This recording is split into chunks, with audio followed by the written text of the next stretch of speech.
The deadly wildfires in California continue to wreak destruction today. Thousands of acres are burning in more than a dozen active fires across the state.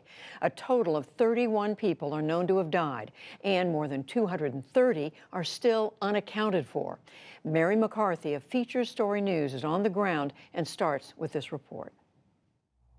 The scene in Paradise, California is apocalyptic.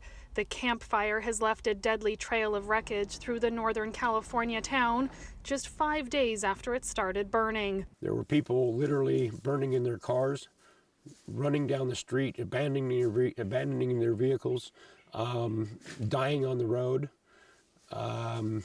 It was just utter panic. And the state's most destructive fire in history could still do more damage. Across the state, more than 8,000 firefighters are battling flames amid wind gusts of up to 40 miles per hour.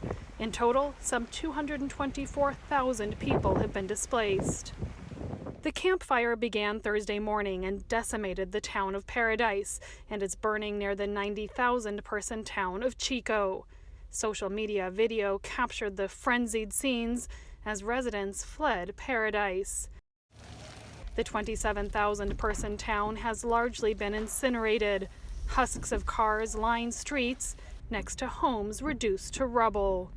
One survivor described the moments as the fire tore through. It was just a shower of hot embers. The wind was blowing real heavily, and it was spot firing ahead of the fire.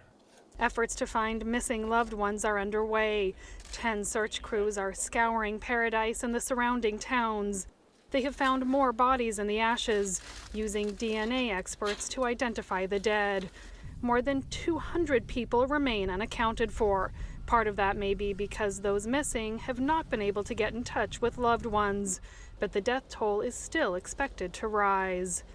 In Southern California, the Woolsey Fire continues to grow and wreak havoc. It began Thursday afternoon and has spread into parts of Los Angeles and Ventura counties. Firefighters are battling gusty conditions as the powerful Santa Ana winds fan the flames.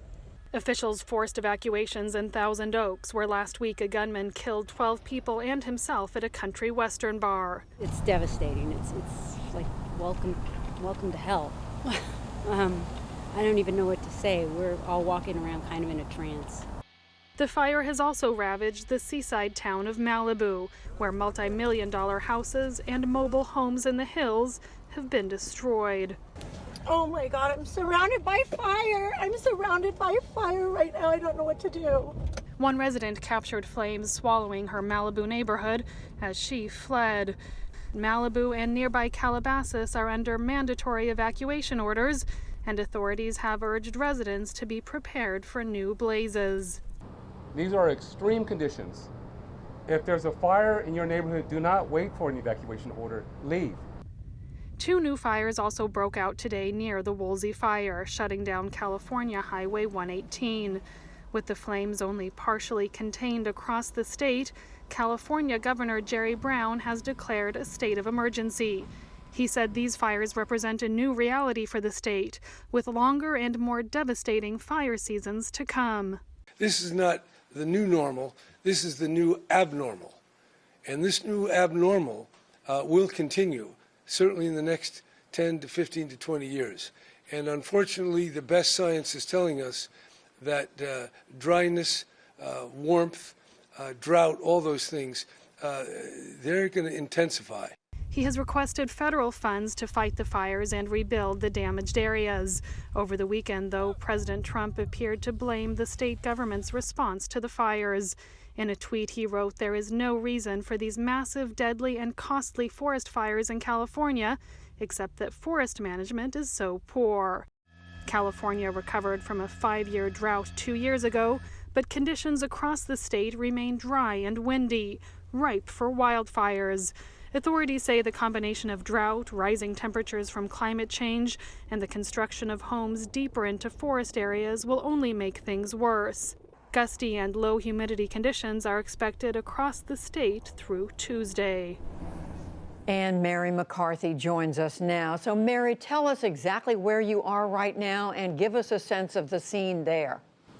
So where I'm standing now, Judy, is a residential subdivision in Oak Park outside of Los Angeles. And what we're seeing here is what we're seeing, in fact, across the region, is that you have suburban homes built into these beautiful rolling hills that the region is known for.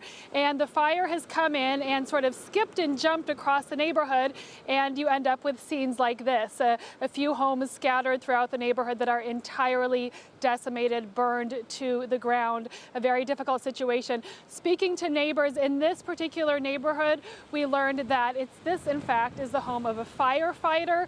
He was at home in the neighborhood putting out spot fires at homes around him when the fire broke out at his own home. Fortunately, he was able to grab his wife, grab their pets, and get out on time to safety. At this point, he is out there with the thousands of other California firefighters fighting the blazes as we speak. Mary, you were talking, you told us earlier today, to the Red Cross that's helping with evacuation. What have they told you? That's right. I was just at one of the evacuation centers, which in fact was set up at a local recreation center in the immediate emergency response.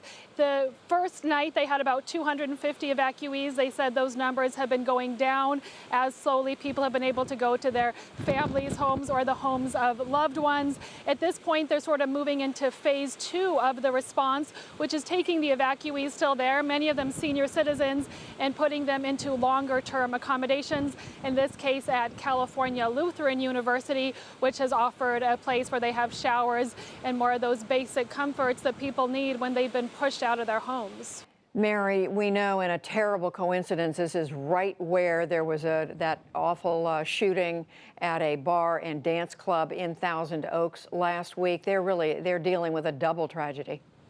Oh, it is. Where I'm standing is very close to Thousand Oaks. There, a lot of the people have had to evacuate. Some of the homes that have been destroyed were in Thousand Oaks, and there are reports among the families affected directly by the shooting, either losing their loved ones or with people who are still in the hospital. They are, in fact, out of a home. A very difficult situation. Some of the funerals at this point have been postponed, so it's just an unimaginable situation for the residents of Thousand Oaks. We certainly wish them the very best. Mary McCarthy, thank you so much.